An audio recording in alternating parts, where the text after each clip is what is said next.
My name's Mike. Great to see everyone here. I'm the vicar, and it's lovely to have Tabs introduce the service for us. Welcome if you're on the live stream or catching up midweek. Great to have you on board. What we're doing over the 9 weeks of the start of this new year, 2025, is thinking about following Jesus into a number of different practices, a number of different things that we can do as Christian people that will help us live the life that Jesus has promised, life in all its fullness. So we kind of know, if you've been a Christian or you've known about Christianity for some time, you're like, oh, I get it. Read the Bible, come to church, say some prayers. Yes, all brilliant, wonderful things. But there's much more besides. There's a whole wealth of wisdom in the Bible and a whole wealth of Christian tradition that will help us follow Jesus into greater freedom and greater fruitfulness, that life in all its fullness that Jesus talks about. So far, we've considered Sabbath, rest, Sabbath, prayer, fasting, solitude, we did that last week, simplicity, that's today, then we've got generosity, scripture, community, and hospitality. So we're doing 9. You can go back over the ones we've already done if you want to catch up on YouTube, but today we're doing simplicity. And one of the things with all of these is, all of these practices, all of these spiritual disciplines as they've been known, or habits, they are completely free of charge. You don't have to be wealthy or live in a certain postcode or be educated a certain way or from a certain type of background or family. All of those are by the by when it comes to following Jesus. They're all free. We can move into any of these things without any stuff. It's just ours for the taking, all of them.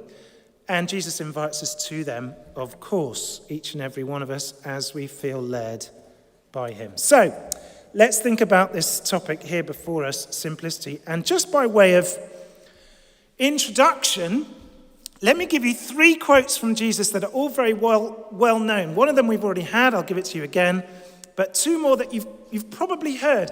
Even if you're not a Christian or you've not been a Christian for very long, these are the kind of sayings of Jesus that are very famous. They come up in films and books and literature. They're the kind of things that are very well known and even commonplace in the English language. So here's one, the parable of the sower, a very famous moment where Jesus is talking about the Christian life and the kind of things that can shipwreck a spiritual life. And he's talking about it in terms of seeds on the ground and then things that will choke and kill seeds like weeds or thorns. And in that particular instance, a seed growing up amongst thorns, i.e. something that can wreck your spiritual life, your Christian life, he says this, those thorns are the worries of this life, then get this, the deceitfulness of wealth, and the desires for other things. Jesus says that'll kill your spiritual life. The deceitfulness of wealth, the desires for other things. Hold that one. That's one. Second, another one, very well known. This one comes actually in the book of Acts. Paul is speaking to the Ephesian church, the Ephesian elders, and he's kind of pleading with them that he has done hard work and labor for the sake of the weak, for the sake of the poor. He's not coveted material things like gold or silver or clothing, because he's recalling the words of Jesus, and he quotes Jesus in that chapter, Acts chapter 20, verse 35, where Jesus said, it is better, again, very famous words, it is better to give than to receive. Do we know that one? Those are words of Jesus. You'll see them now when you see them come up in different stories and books and places. That's Jesus. Better to give than to receive. And then 3 here.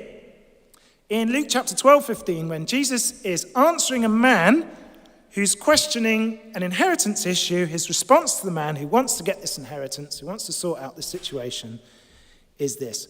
Watch out, says Jesus, be on your guard. Life does not consist in the abundance of possessions. Again, another well-known phrase of Jesus. Life does not consist in the abundance of possessions. So 3 things, 3 very famous phrases of Jesus. There are loads more. In fact, up to 25% of what Jesus taught was on the subject of money, things, possessions, and what we do with them. But there's three very well-known ones: the deceitfulness of wealth, the fact that it's better to give than to receive, and then the fact that life does not consist in abundance of possessions. And we hear those things of Jesus, and they're simple ideas, like well, maybe not a toddler, but a 4-year-old, 5-year-old could get that. They get that. It's better to give than to receive. You can understand that even when you're very young, and yet, in just 3 short phrases, we're presented with truths that we find, and I find, extremely difficult to believe, let alone put into practice.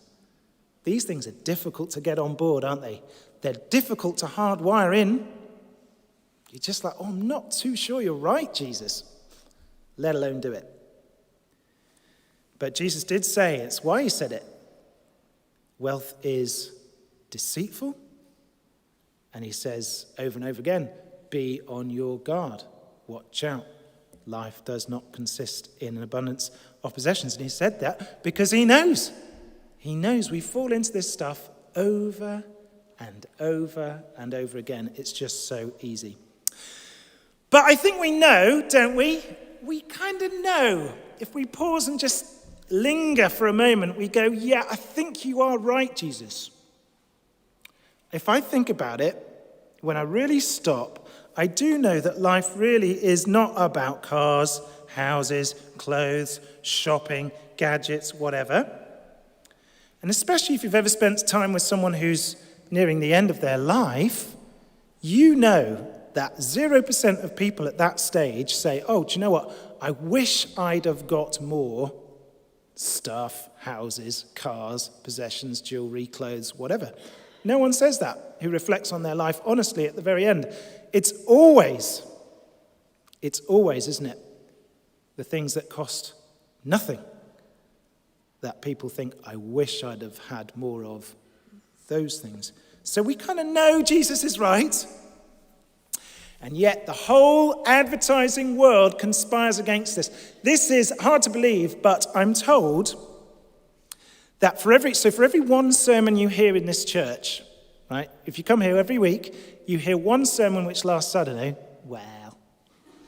30 minutes? Maybe a bit longer. For every one sermon you hear, you will see, I've checked this online, I've got my references if you want them, 28,000 advertisements. Of course, you won't consciously take 28,000 advertisements in, but you're going to glance over, whether on TV or in the shopping market or on your phone or outdoors, 28,000 adverts, all bombarding you every week, telling you, this is how you get a better life. Get one of these. All appealing to those kind of slightly subliminal desires. This is how you enjoy good life. This is how you get that satisfied feeling. This is how you get more healthy. This is how you get more wealth. This is how you do it. Get this thing. All of those are just constantly bombarding. I have 30 minutes on a Sunday, but then you're subjected to 28,000 advertisements every week that will tell you the opposite things to Jesus. So the question is then, is there some sort of teaching from the way of Jesus, some sort of spiritual practice to help me tune out from all of those bombarding advertisements out there and tune in to what I know is true, what Jesus says here? And the answer is, well, yes, there could well be in the practice of this, simplicity. Simplicity. We'll get into it in a moment. But can we just go through this passage? Have you got it? Luke chapter 12. I want to just just work our way through this story of Jesus with the man who wants an inheritance. So let's just go through it line by line. Have a look with me at verse 13. So someone in the crowd says to him, "Teacher, tell my brother to divide the inheritance with me." So this is very common, so common, an inheritance issue. It's not being shared out properly. And he's coming to Jesus and saying, come on, Can we have some fairness here? I've been hard done to. You make a judgment. You say what's right. Jesus says, he actually says two things. He says, number one, I'm not here to sort out your disputes. I'm not the judge or arbiter of this. One commentator put it like this: Jesus isn't here to bring possessions to people, but to bring people to God. And so Jesus says, it's not my job. However, he says, here's what I will say on the matter. And this is verse 15. He says, watch out, be on your guard. So it's twice. It's double-barreled. He gives two warnings. Watch out, he says to this man. Be on your guard. And he says, be on your guard against all kinds of greed. Now just stop there, heads up for a second. All kinds, Jesus says, all kinds of greed. So I take it Jesus means this thing has many forms. So there's the kind of greed which is very obvious, flaunting your wealth, showing off your fancy clothes or your fancy cars or your fancy house, that kind of thing, very obvious and high profile. There's the kind of greed which is way more subtle. It's in the background, it's carefully cloaked, it's hidden from view. There's the kind of greed that has a sort of a working class flavor to it, or there's a kind of a greed which has Times Top 100 rich list kind of style to it. There's a kind of greed which appeals to men, typically the kind of things which involve power. There's a kind of greed that appeals to women, typically the kind of things that involve appeal. Kids do it. I found out this week that the average UK 10-year-old has 238 toys. Average UK 10-year-old, 238 toys. And there's a kind of greed which applies to different cultures, different situations, different backgrounds, different circumstances. Jesus says, this is a many-headed beast. Greed comes in many forms, all kinds of greed. So don't just think, it's just them people with super yachts. Jesus says, watch out. Be on your guard against all kinds of greed. And then that famous phrase, life, or could be translated living. Living, if you really want to live, living does not consist in the abundance of your possessions. It doesn't. That's what he says. It's not found there.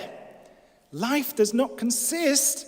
It's like you don't get life if you look for that. Life doesn't consist in those things. And then he tells this parable, which is really, really clever. Verse 16, he says, a certain rich man. Even that's brilliant. It's like pretty ambiguous. Could be anyone. A certain rich man. His ground, or rather, the ground, quite interesting, the ground yields an abundant harvest. Again, it's kind of given by creation to this man in the parable. It's the ground produces a harvest. God's creation has been fruitful for him, and of course he's going to get rich. So he thinks to himself, this is what I will do.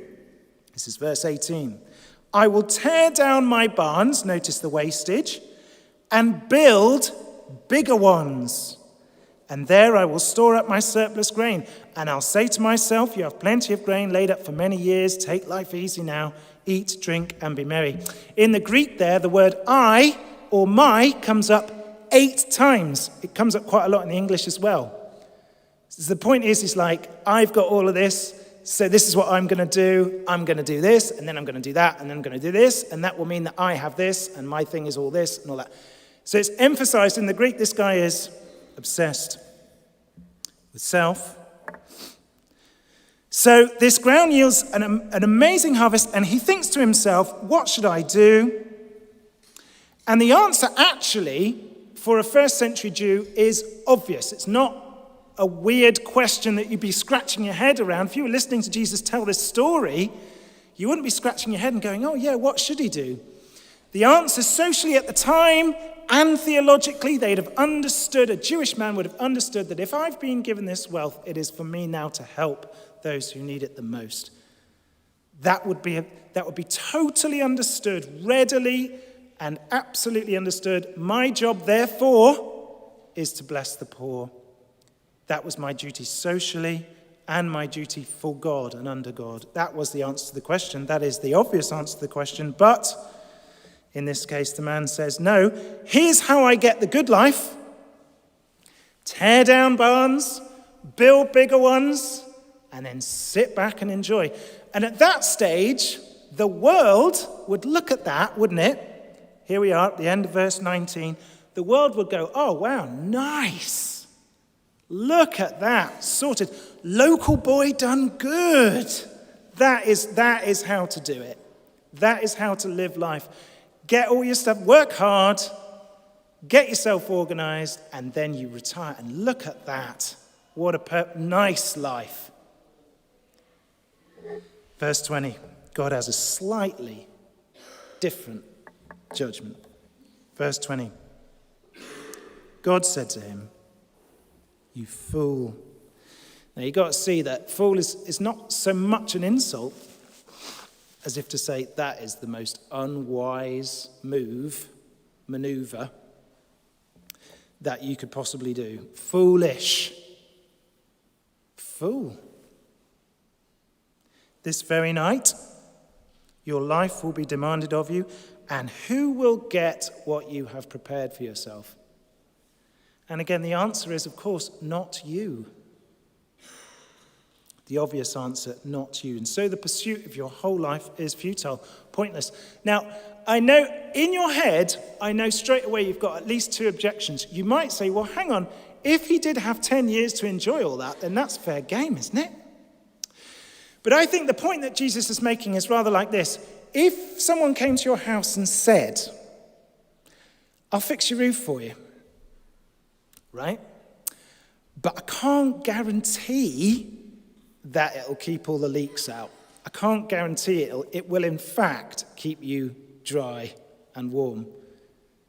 You wouldn't say, oh, I'll take my chances. Let's have a go anyway. You're just like, that's not acceptable. If I'm putting a roof on my head, it needs to be sealed, proper, done proper. It needs to be absolute guarantee this is going to keep me dry from the elements.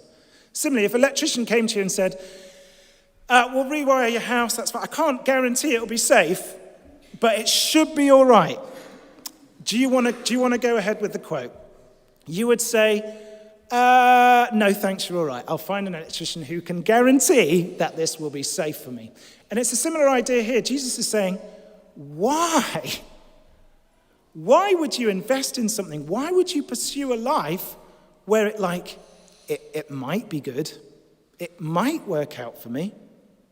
It's like saying the roof might hold out, the electrics might work. But Jesus is saying that is what you've opted for there is no good. It's no good. You should just ditch that straight away. That option, those kind of life choices, that kind of vision for life doesn't work. So you just got to scrap it and start again.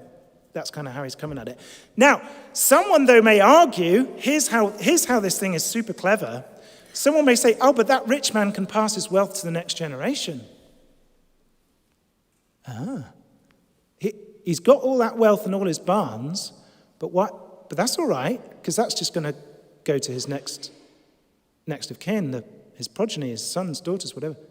That's fine, he's going to pass on his wealth, isn't he? But what is Jesus dealing with in this very story? He's dealing with two greedy brothers. Notice that? Who can't sort out the inheritance. Because what has been passed on to them is life consists in the abundance of possessions. And so they themselves are living out what has been passed down to them. This wealth's been passed to you, but you cannot sort it out because of greed. See that? So we're kind of full circle back to the beginning of this story and where we all began. So Jesus is like, this is a mess. Go down that track. It's a mess. It doesn't work out for you. And so he concludes, this is how it will be, verse 21, with whoever stores up things for themselves. It's not only bad news for you. This is leaky roof territory. This is bad electronics. It's also bad generationally. This is going to be very, very bad if you pursue this kind of life. This is how it will be with whoever stores up things for themselves but is not rich towards God. So that's the story. Powerful, isn't it? Very powerful story.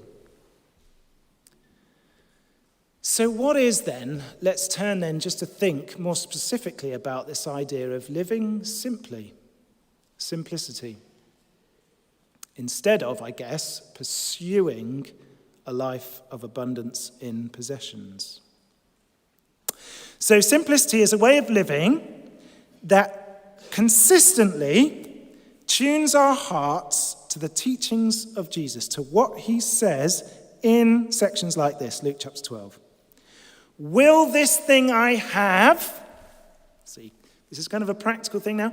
Will this thing I have, or this thing I want to get, my next purchase, or my next pay rise, or my next pension fund, or my next promotion, whatever, will it make me rich towards God? Because that's where Jesus is wanting us to go, isn't it?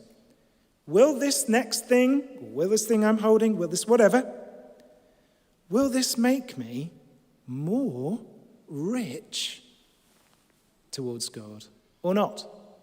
If it does, fantastic. If it doesn't, get rid. So very well known during lockdown, there was a lady called Marie Kondo. Do you remember this? A few years ago now. And she had this sort of spark of joy thing where you go around your house. Do you remember this? And you kind of take something in your hands, you kind of pick it up, I don't know, something out the wardrobe or something out your man drawer, and you hold it in your hands, and you ask yourself, does this thing spark joy? And the whole idea was declutter your house, get rid of all the junk in there so that you're left with stuff that is actually bringing you some sense of joy. That was Marie Kondo back in lockdown.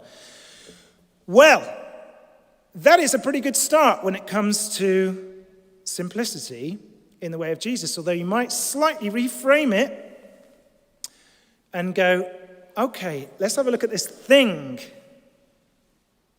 or this thing I'm about to do, or this thing I want, and ask yourself, hold it in your hands if you can, will this thing spark delight in, joy in, richness towards God? That's the idea.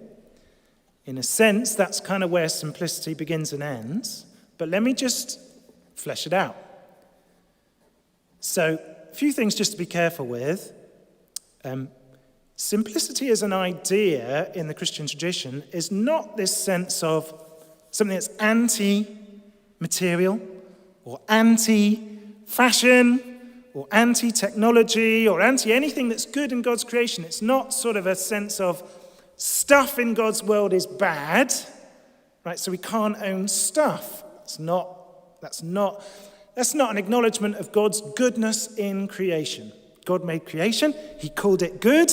He made it for our good. And so things can be, of course, they can be good. Technology, fashion, materials, things we buy. So it's not anti those things. It's not just simplicity as an end in itself. So the sense of people like to live clutter-free lives because, I don't know, you walk around the IKEA showroom and you think, that looks really nice. I'd love my home to look like that, so I'm just going to clear all the spaces. And it's like an aesthetic thing. Like you might want to completely declutter and clean out your house and clean out your garage and all those kind of things just because aesthetically it's a beautiful thing to do. It's a nice thing to do, which it might be. Brilliant, fine, but that's not the purpose of it. It's not to kind of just declutter, although that might be a good thing. Next thing to say is simplicity could be a mechanism for all sorts of pursuits. So famously, I have a picture here of Steve Jobs. So Steve Jobs was the founder of Apple and a famous minimalist. So this is a picture of him in his front room in his younger years, and you can see that all he's got in his room is a pretty fancy lamp. There's a record player in the background, and then he's sitting on the floor on a mat. And this apparently was how he lived. He only had, I think, one change of clothes, or he one outfit probably that he wore. It was like a black t-shirt, blue jeans, and a pair of white trainers, and he wore the same thing every single day. And he said that was basically because he could not be bothered with the headspace of thinking what to wear, so he just wore exactly the same thing, went to work every single day, pretty much for his entire career. He wasn't much into houses, he wasn't much into fancy things, he wasn't much into buying stuff or yachts or all that kind of stuff. And and that all came through in the design of Apple products and all that kind of thing. But he was trying to put a dent in the world technologically. That was his pursuit. He was like, I'm going to clear my life of all of these things. I want to minimalize everything and get rid of stuff because I have this relentless pursuit to dent the world. That was what he said. I want to put a dent in the world. Technologically, that was his desire. So he pursued that. And by the way, he pursued that to the cost of several of his own personal relationships, and he had all kinds of stuff going on. You can read about his whole career and life, which was messy and difficult to say the least. But he was pursuing simplicity for a purpose. It just wasn't a purpose to be rich towards God and other people necessarily. So it's not anti-material, it's not an end in itself. It can be this thing which is used for it could be a mechanism to all sorts of pursuits that aren't Christian or about God. Here's what it might be though, and there's more to it than simply just stuff. So those who talk about this practice of simplicity put it into several categories. Here's just 4. It could be that you organize not just your stuff, but your speech. You might start there. I want to say and use words more simply. It might be about clothing. I think the average number of clothing garments owned by an adult in the UK is 118. So that's average. So you might want to say, I want to find a way to simplify my wardrobe. Could be that.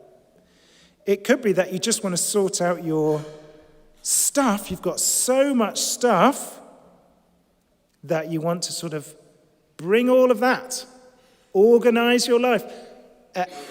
In all of that stuff, be an encouragement to yourself and others to pursue God and richness towards God in stuff. Or it could be schedule. There's a whole thing to look at my schedule, my weekly schedule, that needs completely simplifying in order to bring my life and everything into alignment with a pursuit for God. So if you want to think deeply about this, there's lots and lots of good books about it. There's probably the one biggest classic is one called Freedom of Simplicity by a guy called Richard Foster. He goes quite deep into the idea of what it might mean to live a simple life as a Christian. It may involve, you might, if you thought about this and you saw, if this is opening up something for you and you're like, actually, there's something in this for me. I do want to think about this and maybe how this might be used in my life for greater freedoms and greater love for God. It could be that often people say, I am going to introduce some safeguards. We could call them rules, but let's call them safeguards that you want to maintain. For example, I will never go beyond my means financially. I will never get myself into debt. You might say that is just going to be a safeguard for me. You may want to put controls on spending and how you spend your money. So I knew of one person who, whenever it came to spending a large amount of money, so it was going to be a big purchase, he brought a Christian friend on board. If he's going to put a lot of money into a particular thing, he would say, look, can you come alongside me in this decision and help me to be wise as I make this purchase? Again, that's just a kind of way of helping someone helping you see the wood from the trees when you're making big financial decisions and you're desires maybe getting the better of you. Defining what you need in different categories. So this is another one you might think, okay, in order to keep my focus on the things that are important, I'm just going to say, here is my cap. I'm going to introduce some spending caps on things like technology, clothing, homewares, holidays, whatever. Again, important to say, this will be different for everyone, depending on your stage, age, where you're at in your income and those kind of things. But it's an invitation, isn't it? The point is, I am looking for a way to trust you, to find a mechanism to trust Jesus when he says, life does not consist in the abundance of possessions. If I just do nothing, the 28,000 adverts that I see every week will just swallow me whole. So the idea is I might, as a Christian, say, okay, I want to do something that might help me and encourage me to follow Jesus in his words here. Life does not consist in the abundance of possessions. Some people decide to do it in community. So, of course, famously monks or people who move into religious orders will agree together. They come into the setting together and say, we will not do these things or have these things or go these ways or pursue those things. So together they're saying to one another, we're going to shield each other from these pursuits by agreeing together to hold each other accountable. Or it might be that you just do it with others, maybe someone in your household or someone you trust as a Christian friend, to say, would you help me? Would you hold me to account when it comes to my possessions, my spending, the things I want, the things I long for? The point is, we're convinced, or you become convinced more and more, Jesus is right when he says these things. And so, to spare myself the misery of pursuing things that will be futile, I'm going to put some things in place to help me follow Jesus into this. So that is a very broad brush outline of a practice which is invitational. It's one of those things you might say, okay, this is new for me.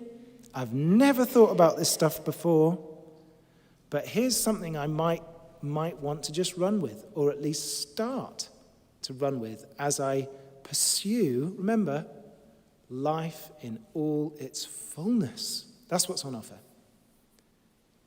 In Jesus, when he's saying these things, he's not saying, here's how you get life in all its most boringness. It's life in all its fullness. Do you want it? Then follow me into it, and I'll show you how to do it. Number one, life does not consist in the abundance of its possessions. So let me conclude, and then we'll pray.